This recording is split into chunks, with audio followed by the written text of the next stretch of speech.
Hi good afternoon. सास बहू और सेंसेक्स के आज के इस मंगलवार के एपिसोड में आप सबका स्वागत है। मदद करने के लिए आज पुणे से राजेश सतपुते.com के श्री राजेश सतपुते साहब आपको आपकी स्क्रीन पे रेडी नजर आएंगे। सतपुते साहब गुड आफ्टरनून। बस आता हूं, बातचीत की शुरुआत होगी सतपुते साहब के साथ। पहले भाई स्क्रीन पे लेकर आइए हम तक रीच आउट करने के जो तमाम तरीके हैं। वो ट्विटर यानी कि एक्स का आईडी, वो इंस्टाग्राम, वो थ्रेड के आईडी और साथ साथ वो टोल फ्री नंबर, सब स्क्रीन पे। डायरेक्टर साहब से बोला था थ्रेड हटा दीजिएगा, पर उन्होंने कहा कि सब ऑप्शंस देने चाहिए अपने को, तो थ्रेड रखा है हमने स्क्रीन पे। खैर आज हमें जाना है अहमदनगर, मुंबई। मेरे ख्याल से अब तक यही लाइंस पैच हुई हैं, तो इधर ही फोकस करेंगे। जब जो जुड़ते जाएंगे आगे बातचीत होती रहेगी। पहले लेकिन मार्केट स्क्रीन्स पर लेके आता हूं। 2 दिन बहुत बढ़िया मूव्स, 550 पॉइंट फ्राइडे को और उसके ऊपर कल 300 सवा 300 पॉइंट के गेन्स। आज भी गैप के साथ शुरुआत हुई भारतीय बाजारों की। तो एक समय शुरुआती ट्रेड में वो जो दिख रहा है आपको 343 के लेवल्स इंट्राडे हाइस, उस समय हम ऑलमोस्ट 125 पॉइंट निफ्टी पे मजबूती के साथ कामकाज कर रहे थे। पर वो शुरुआती ट्रेड में जो अच्छा मूव मिल गया था, गैप मिल गया था, वो सस्टेन नहीं हुआ और इवेंचुअली ऊपर से मुनाफा वसूली का दबाव हावी हुआ। ये वही इंपॉर्टेंट क्रूशियल जोन 24,400, 500 के स्टिफ रेजिस्टेंस जोन से पहले कल भी आपको याद होगा भारतीय बाजार ठंडे पड़े थे। कल था मेरे ख्याल से 351 का इंट्राडे हाई। आज भी उसी जोन्स पे वहीं पहुंचते पहुंचते सुबह मामला पस्त पड़ा, वहीं से मुनाफा वसूली का दबाव। वैसे कल के हाईस की बात करते तो वैसे अब तक हाफ डे सेशन हुआ है, लेकिन मोटा मोटी वो इनसाइड डे है अब तक। कल के हाईज और लोज के बीच में ही अब तक का सेशन देखने को मिल रहा है। आमतौर पे इस तरह के इनसाइड डेज यानी कि प्रीवियस डे के रेंज के अंदर जो सिमटे हुए ट्रेड्स होते हैं वो इंडिसाइसिवनेस का इंडिकेशन देते हैं। ठीक भी है, अच्छे मूव्स के बाद थोड़ा सा इंडिसाइसिव बाजार, लेकिन डिसीजन लेने में मदद करने के लिए हैं हमारे पास सतपुते साहब। सतपुते साहब क्या अप्रोच रखेंगे भाई आप निफ्टी पर? थोड़ा सा ऊपरी स्तरों पे जाके उसी जोन्स पे अटक रहे हैं, क्या मतलब इसका? क्या अभी भी गिरावट में खरीदारी करने का मन बना रहे हो आप या अभी रुकोगे? First of all good afternoon Ashish ji and good afternoon everyone. Ashish ji देखिए, मुझे लगता है कि निफ्टी का जो ट्रेंड है वो एटलीस्ट शॉर्ट टर्म के लिए पॉजिटिव रहेगा। और जैसे कि हमने पहले भी बात की थी कि जब तक 200 डे में टूटा, लेकिन वो टूटना और सेल ऑफ होना दोनों में अलग बात है। वो टूटना और उसके बाद जो रिकवर होना, that is a bear trap मेरे हिसाब से, क्योंकि इस हफ्ते एक्सपायरी है तो हमें एक्सपायरी पे नजर रखनी है। तो जो बेयर ट्रैप है वही मुझे लगता है कि बाजार को आगे लेके जाएगा। तो रही बात लेवल्स की, तो मुझे लगता है निफ्टी 24,000 के ऊपर पॉजिटिव रहेगा। छोटा सा गैप है, वो गैप भरेगा प्रोबेबली, उसकी भी गारंटी नहीं है। लेकिन जब तक 24,000 के ऊपर है तब तक लॉन्ग साइड की पोजीशन इंटैक्ट है। और इनफैक्ट मुझे लगता है कि इवेंचुअली 24,400 को हिट करेगा। अगर 24,400 के ऊपर चला जाता है ऑन और before expiry, then there will be a strong short covering. In that case आप देखोगे 24,600 तक भी जाएगा। तो हमारा जो बायस है that has to be positive. जो स्टॉक्स है उसमें थोड़ा फोकस करें, पर्टिकुलरली जहाँ पे जो ब्लू चिप है, जो ओवर सोल्ड है, जैसे कि रिलायंस की अगर आप बात करें, आज मैंने जो सुबह बिरला सॉफ्ट दिया, कहीं ना कहीं लगता है कि आपको जगह मिल रही है। अल्टीमेटली हम यही कहते हैं कि बाजार में जब कूल ऑफ होगा तो हमें बाय करना है। तो ये कूल ऑफ है तो हमें यहाँ पे बाय करना है। भाई मन खरीदारी करने का बनाना है। 24,000 इंपॉर्टेंट नीचे सपोर्ट है, 24,400 इस समय एक रेजिस्टेंस। इस समय गिरावट में खरीदारी करने का मन बनाइए। एक बार 24,400 निकला तो और फ्रेश 200 पॉइंट का मूव 24,600 तक की बाजार शायद जाता हुआ नजर आए। टेक्सचर बाय ऑन डिप्स का। और स्टॉक स्पेसिफिक बात छेड़ दी तो एक बार निफ्टी की कंट्रीब्यूशन प्लेट स्क्रीन पे लगाइए डायरेक्टर साहब। आज इन्फोसिस ने बहुत बढ़िया मोर्चा संभाला हुआ है। एक्स ऑफ इन्फोसिस गड़बड़ा जाता मामला, वो देखिए आपकी स्क्रीन पे। और इन्फोसिस के चलते आईटी आउट परफॉर्म कर रहा है, बैंक स्पष्ट है, बाकी की कंट्रीब्यूशन प्लेट आपकी स्क्रीन पर है, उसकी डिटेलिंग पे नहीं उतर रहा। आज हमें अहमदनगर और मुंबई जाना है और अपूर्वा निम्बादे जी स्क्रीन्स पर हैं, साक्षात नजर आएंगी। मुंबई से प्रीति गांधी शायद जुड़ नहीं पा रही हैं अभी तक, जैसे ही जुड़ेंगी डॉक्टर साहब बता देंगे। Apoorva ma'am, good afternoon. Apoorva ma'am, क्या करते हो अहमदनगर में आप, और कितना टाइम हो गया ये शेयर बाजार में, स्टॉक मार्केट में आपको? जी, मैं डिजिटल मार्केटर हूँ, सोशल मीडिया मार्केटर हूँ एक प्राइवेट लिमिटेड कंपनी में। और शेयर मार्केट से वैसे तो ऑलमोस्ट 10 साल से जुड़ी हुई हूँ। बीच में कुछ गैप पड़ गया था, फिर 2020 से वापस से स्टार्ट किया आफ्टर कोविड। बीच में कुछ वक्त तक मैंने रोक दिया था। सो लास्ट 2 ईयर से आप कह सकते हैं कि मैं अच्छे से ट्रेडिंग कर रही हूँ। डिजिटल मार्केटर मतलब हुआ कि उनके प्रोडक्ट्स को आप सोशल मीडिया पे पुश करते हो? My company is more into personal branding. लोगों के जो एक्चुअली खुद को मतलब शोकेस करने का काम करते, like person who is having some value. जैसे कि मान लीजिए सतपुते साहब कह रहे हैं कि मेरे रीच बढ़वा के दे दो, जी जी जी तो आप उसमें मदद करते हो? जी जी जी। रीच सतपुते साहब, आप बढ़वाना चाहेंगे अपनी रीच? करना हो। क्यों नहीं आशीष जी, कौन नहीं चाहता। अपूर्वा मैम, आप इनको एस्टिमेट भेज देना जी जरूर। और मेरा कट। अपूर्वा मैम, पहला सवाल कौन सा? जी, मुझे मेरे पापा ने एक्चुअली गिफ्ट करे थे बीच में शेयर्स, फिनोलेक्स पाइप्स और एक एक करके चलते हैं। पापा ने सारे गिफ्ट कर रखे हैं आपको? आ, ये 2 गिफ्ट करे हैं एक्चुअली। एक फिनोलेक्स पाइप से, जो मुझे हाल ही में पता चला कि वो एक्चुअली एग्जिस्ट करते भी है घर में। तो वो 93 में खरीदे हुए स्टॉक थे, बहुत ही नेग्लिजिबल प्राइस पे। तो उनकी क्वांटिटी 875 है इस वक्त मेरे पास। हाँ हाँ। जी। तो और दूसरा बीएससी का शेयर है, वो बस ऐसे ही उन्होंने उस टाइम पे लिया था कि शायद आगे जाके कुछ हो जाएगा। मैकचार्स करके एक बीएससी का शेयर है, तो मुझे दोनों हाँ, ही बेचने का मन है और कहीं और अच्छे स्टॉक्स में इन्वेस्ट करने का मन है, तो उसके ऊपर राय चाहिए थी।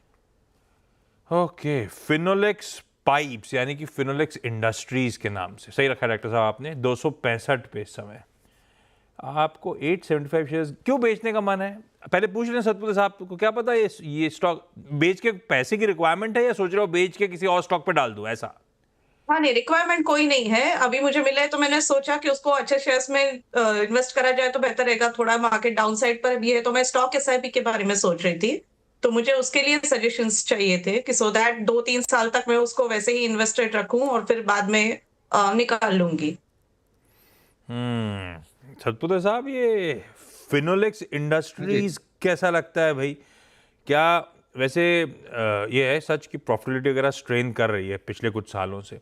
ये कैसा लग रहा है चार्ट्स पे? क्या जो मिले गिफ्ट के तौर पे मुझे शेयर उन्हें बेच दूं, उनको इन कैश करूं और इससे बेहतर कंपनी है जिनमें डिप्लॉय करूं, ये सही आइडिया है क्या अपूर्वा का? देखिए, आइडिया तो आइडिया होता है आशीष जी। कोई आइडिया चल जाता है, कोई नहीं चल जाता है, लेकिन हमें हाँ चार्ट जो देखना है उससे जो आइडिया आता है वो मैं आपको बताता हूँ।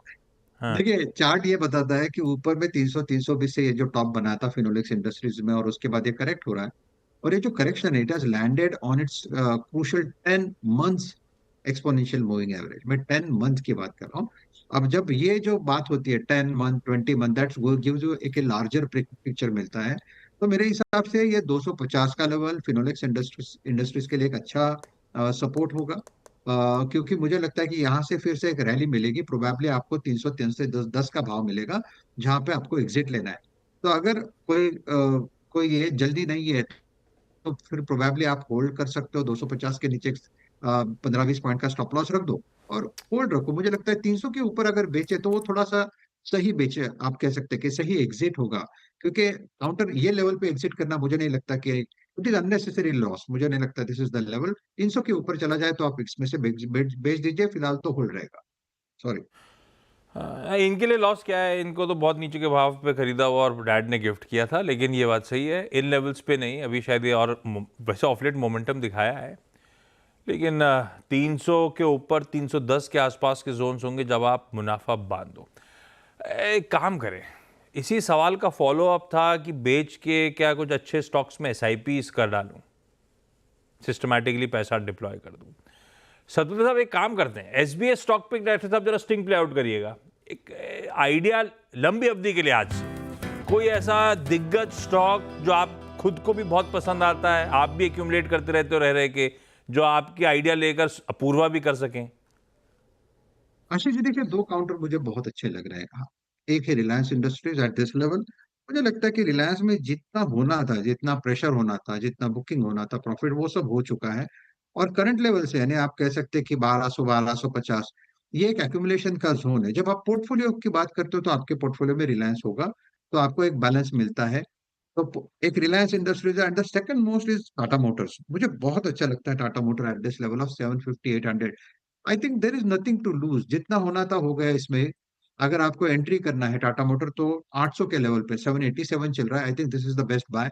एक छोटा मोटा एक 20-25 पॉइंट का स्टॉप लॉस मेंटेन करे, मुझे नहीं लगता वो भी हिट होगा। प्रोबेबली ये एक्सपायरी का प्रेशर है आज, क्योंकि ओवरऑल इस एक्सपायरी में टाटा मोटर ने कुछ खास किया नहीं है। तो इसके चलते थोड़ा बहुत दबाव है, लेकिन ये दबाव बाइंग की अपॉर्चुनिटी है। तो दो काउंटर है, एक है Reliance industries, the second is Tata Motors. एक लफड़ा है, अब ये फिनोलेक्स का इंतजार करूंगा 310 के जाने का, तब तक हो सकता है रिलायंस और टाटा मोटर्स चल चुके हैं ऑलरेडी खूब। वही चांसेस ज्यादा है। देखिए, अगर तो रिलायंस क्या चलेगा, आप टाटा होते तो मोटर। क्या करते? फिनोलेक्स बेच देते और ये दोनों में डिप्लॉय कर देते या नहीं करते?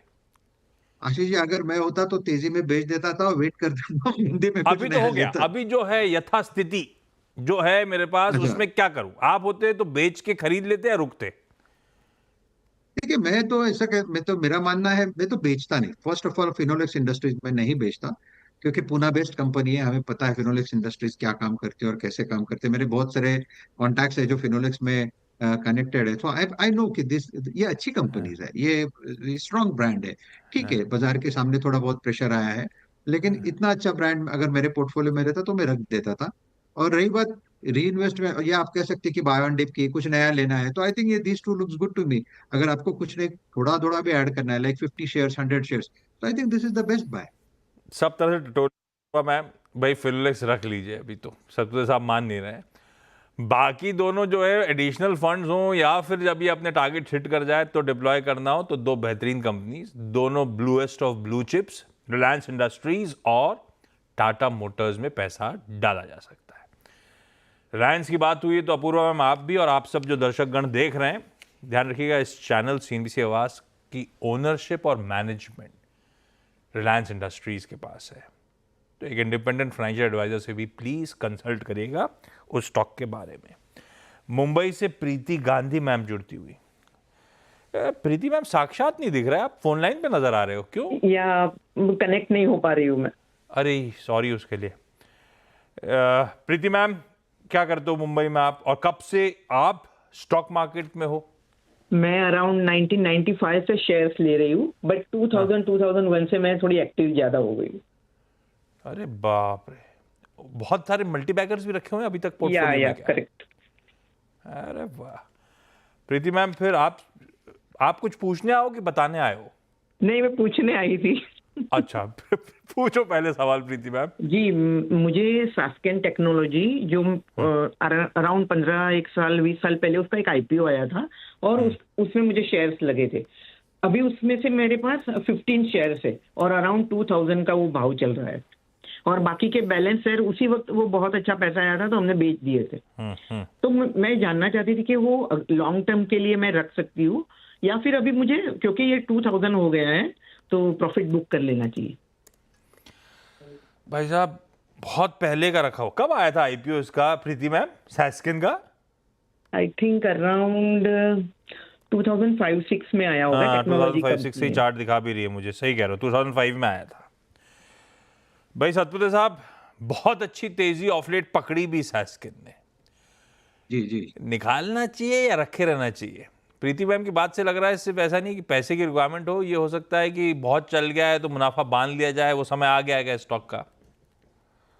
आशीष जी देखिए, मैं सास्कन का मंथली चार्ट देख रहा हूँ, जहाँ पे मुझे ये दिख रहा है कि ये जब 2008 2009 2012 ये 150-200 में ही घूमता था। और ये जो रैली शुरू हुई है, हम जब इलियट की बात करते हैं तो इलियट में हमेशा 5 वेव होते हैं। आई think this is the 5th wave. और इससे भी जा सकता है, ऐसा नहीं कि उसमें करेक्शन आएगा, करेक्शन के बाद नए वेव्स काउंट हमारे शुरू हो जाते हैं। लेकिन ओवरऑल चार्ट देख के लगता है कि 150-200 रुपए वाली चीज आज इतने साल के बाद, आप कह सकते हैं 10 साल के बाद, तो 10 साल के बाद मुझे जो 150 रुपए में था, आज के तारीख में करीबन 2100-2200 पे है। तो I think this is the time to book your profit. अगर ये करेक्शन में आ जाता है फिर सोचेंगे, लेकिन मुनाफा पे आना चाहिए ना घर पे, और इतना अच्छा खासा स्ट्रॉन्ग मुनाफा है। I think it's time to book your profit. Preeti ma'am, लीजिए भाई, 250 का माल आपको 2200 में निकालने को मिल रहा है। मुनाफा बांध लीजिए, री एंट्री की बाद में सोचिएगा अगर गिरावट आती है स्टॉक में। अपूर्वा मैम, अगला सवाल कौन सा?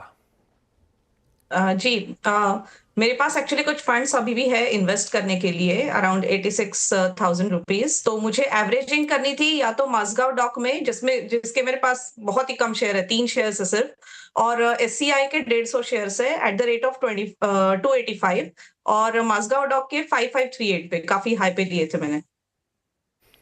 पर एवरेजिंग करनी चाहिए नहीं करनी चाहिए, जान लिया जाए।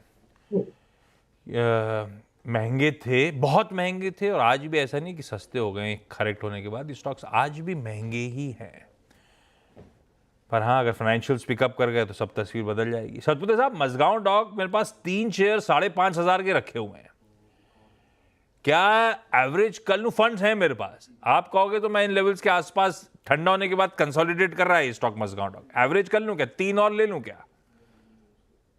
देखिए आशीष जी, अगर आपको एक फ्रेश पर्सपेक्टिव से देखना है मास्का डॉक फ्रॉम करंट लेवल, तो हाँ ठीक है, यहाँ से एक 400-500 रुपए का मूव मिलेगा। लेकिन जैसे आपने कहा, बिल्कुल सही कहा कि थोड़े महंगे काउंटर है, चले भी बहुत है। जो चीज कभी 200 रुपए 300 रुपए में मिलती थी, आज 5,500 का हाई बना के ये 4,200 पे करेक्ट, ये आप कह सकते कि जो घूम रही है।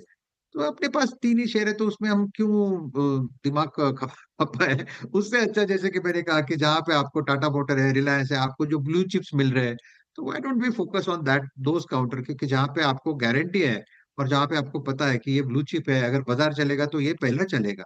तो मुझे लगता है आपको इट्स टाइम कि आपको पोर्टफोलियो में नया कुछ ऐड करने का एक अवसर मिल रहा है सर, तो अपॉर्चुनिटी मिल रही है। I think you should grab that. Averaging ये काउंटर ऐसा है कि इसमें ये हाई बीटा है, इसमें वन साइडेड कुछ भी हो सकता है, तो आई थिंक एवरेजिंग ना करें, it's better to avoid discount. Average ना करें, एग्री जो है वो पड़े रहने दें। हो गया, लॉस में आ गए तो और भर लेते हैं, इससे ये जरूरी नहीं है प्रॉफिटेबल एग्जिट मिल पाए, हो सकता है ये एडिशनल पैसा भी फंस जाए, हु नोस। तो जहां पे कन्विक्शन ज्यादा है उसमें खरीदारी करना ज्यादा अच्छा है। क्विकली प्रीति मैम, समय खत्म हो रहा है, अगला सवाल पूछ डालो आप। जी, मेरे पास बॉम्बे स्टॉक एक्सचेंज लिमिटेड के 50 शेयर है। एवरेज मैंने किया था 2662 पे, 2700 अप्रोक्स। हाँ, तो ठीक है। अभी मुझे वो कब तक रखना चाहिए, मतलब 6 महीना, या अभी उसमें प्रॉफिट बुक करना चाहिए? कल तो बहुत ही बढ़ा था इसलिए। प्रीति मैम के हर तरफ पैसा ही पैसा आ रहा है। सतपुते साहब क्या करें, बीएससी लिमिटेड? आशीष जी देखिए, मैं अभी बीएससी का चार्ट ही देख रहा था। वो चार्ट में मैं चेक कर रहा था कि इसने क्या बनाया, क्या किया है। तो देखिए अप्रैल 23 में, यानी या अप्रैल 23, और अभी कितना चल रहा है, 1 साल, 1.5 साल, पौने 2 साल। तो अप्रैल 23 में ये चलता था करीबन 450 पे, 460 इसका लो था, 460 450, और यहाँ से जाके ये अभी करीबन करीबन का 5,000 का इसने हाई बनाया। तो आप सोचो कि इतना अच्छे रिटर्न इनको मिल रहे हैं। तो जहां रिटर्न मिल रहे हैं वहां पे मुनाफा तो लेना चाहिए। और अगर आप सामने सामने डेली चार्ट भी देखो, तो लगता है जब तक ये 5,000 के लेवल पार नहीं होगा, तब तक इसमें और तेजी नहीं आएगी। तो रिस्क आपका जो है वो हाई है, और रिवॉर्ड जो है वो इस लेवल पे कम है। तो जब आप ये रेशियो थोड़ा सा हिल जाता है, तो it's better to take your profit home. अगर करेक्शन आता है तो फिर सोचेंगे। अब आने वाला समय थोड़ा सा ट्राइंग टाइम्स भी होंगे, वीकली सब निपट गई एक्सपायरीज, धंधे पे इम्पैक्ट आएगा, कितना एनएससी से मार्केट शेयर छीन पाएगा, क्योंकि बाजार ने तो बहुत कुछ डिस्काउंट कर दिया है इस भाव पे। ठीक बात है, अच्छा आइडिया है, मुनाफा बांधा जा सकता है प्रीति मैम, अगर सतपुते साहब की माने तो। इस नोट पर Apoorva ma'am, Preeti ma'am, thank you so much जुड़ने के लिए। सतपुते साहब, आपका भी धन्यवाद हम सबकी मदद करने के लिए। क्विकली छोटा सा ब्रेक के उस पार एक क्विक मार्केट चेक के बाद आप सबका स्वागत है। वापस आया हूं बस ये बताने के लिए आपको कि अब अपनी मुलाकात होगी 1:27 पे नो योर कंपनी में, और आज होगा हमारे साथ लेटेंट व्यू एनालिटिक्स का टॉप मैनेजमेंट, सीएफओ राजन वेंकटेशन से कंपनी के नतीजों और आगे के आउटलुक पर डिटेल्ड चर्चा। नमस्कार।